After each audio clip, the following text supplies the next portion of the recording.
2025 August 15న స్వతంత్ర దినోత్సవ వేదికగా ఎర్రకోట మీద నుంచి నరేంద్ర మోడీ ప్రకటించింది సుదర్శన చక్ర. అది 2035 నాటికి పూర్తి కావాలి.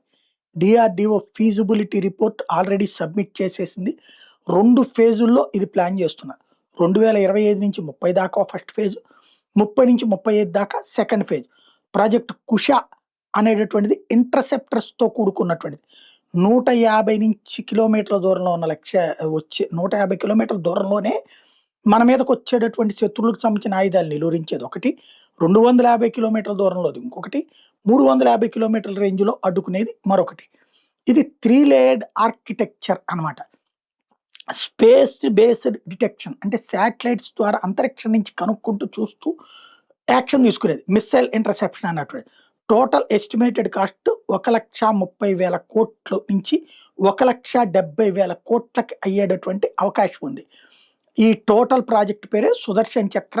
ఇది శరవేగంగా అడుగులు పడుతున్నాయి అన్నటువంటిది ఏదైతే డాక్టర్ కలాంకి సంబంధించినటువంటి హెడ్ చెప్పుకొస్తున్నారు.